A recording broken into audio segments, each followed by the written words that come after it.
So tell me about Alex. I haven't read Alex in 2 days.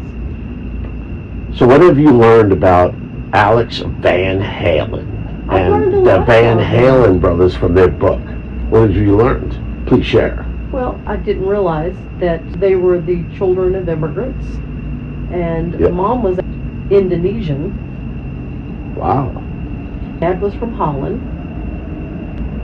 He back to Holland, and that's where the children were born. And then they wanted a better life for the boys. They came in through New York, but they ended up in California. And music was a huge part of their childhood because Dad was a musician. That's how he made his living. Right. And so Mom got them a piano when they were young. Right. And forced them to take piano lessons. Wow. So they both knew the piano, but the problem is that the piano wasn't the instrument. Alex wanted something that he could beat on, and it literally said that. Alex wanted to beat on the drums. Yeah, much. I mean, first he wanted to play the guitar. How old was he?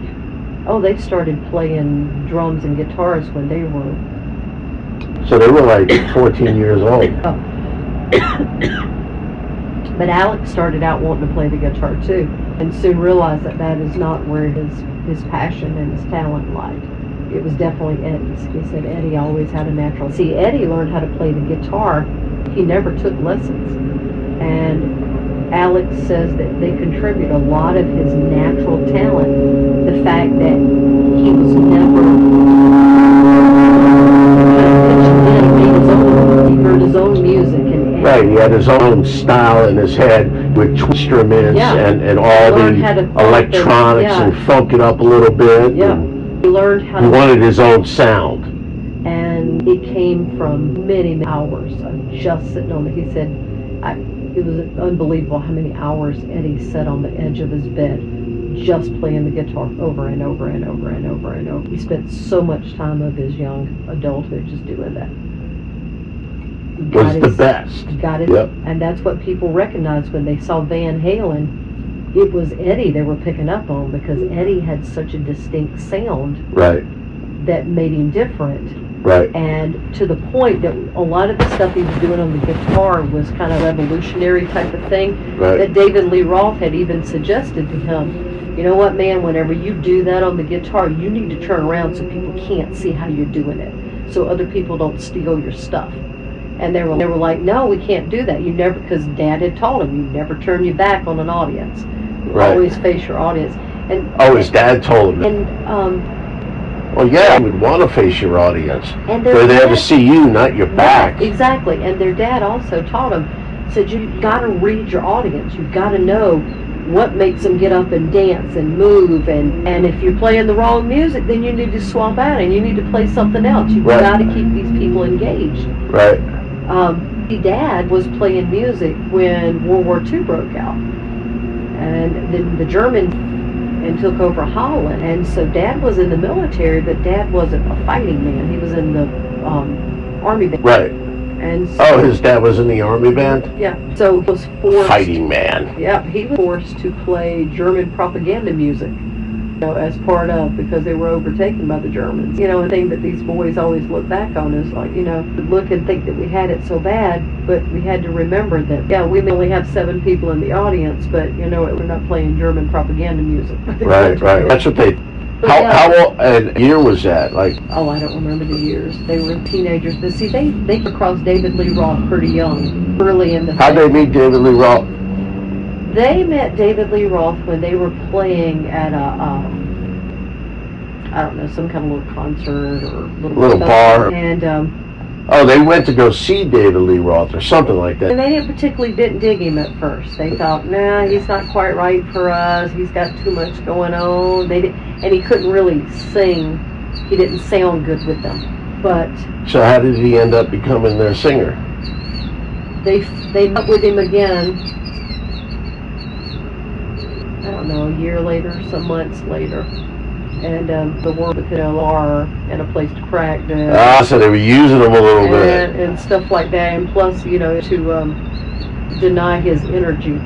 that he had.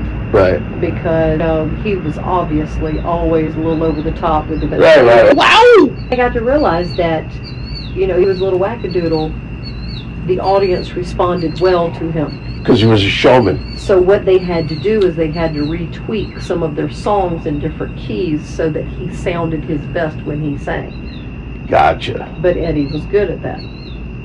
He could tweak the songs and bring them up, bring them down, and whatever it was that they needed to do to make him sound. That's what he did.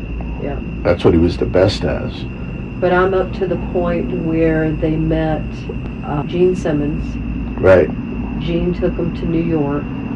He took them back to New York, and that's where they cut their first record. So that was their album with Running with the Devil and all. Then they recorded that, then they go back to California, and they're like, okay, so what now? What do we do?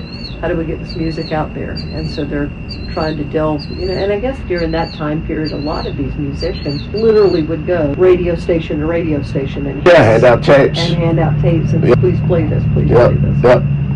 But at this point, they were already pulling in California. They were pulling in because people would come in to see them. They had their faithful followers. A lot of them were the girls that came in to follow Eddie. I'm sure. They had a lot of girls that would show up at these concerts because they wanted to see Eddie. And Eddie was the shy one that didn't necessarily talk to the girls. That's when David took over. Yeah, man, come on, man, go backstage, smoke some weed. But Smoke some, we'll go backstage, right? But see, Alex couldn't really read, and he was like, yeah, I didn't smoke, because if I did, I couldn't. It just... smoke weed? Yeah. He said it tweaked me out. He couldn't play the drums. So Alex didn't smoke weed? Nope. Not when he was playing. Gotcha.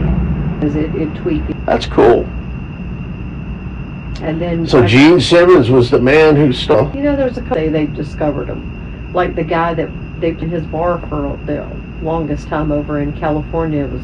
His name was Garessi. Really, a bar owner claimed the fame too. Well, he claims the fame to discovering them too, but see, the problem with him is he can't really claim a whole lot of fame to it because he didn't want them playing their original shit. He wanted them to play cover band. They were a cover band. In their original stuff. Well, they tried, and he was like, I don't pay you to play this shit.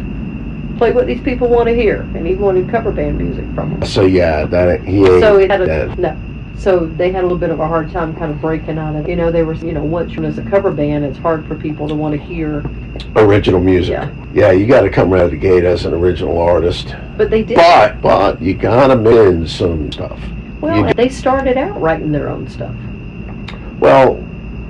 And David Lee Roth was funny because he came in and he was listening to not necessarily rock music, more like jazzy type stuff. Right. And the snazzy stuff. What was that damn song that they recorded? Ice Cream Man. Ice Cream Man. Like, what is this stuff, But they put their own shit David Lee Roth came to it with. Right. Because that's what he used to hear. Dancing in the street. In the streets. That was David Lee Roth. He loved that shit. That, what do they call that? I don't know what they call it, but it's like parody stuff, covers. But I don't know, just happy-go-lucky type music. Yep.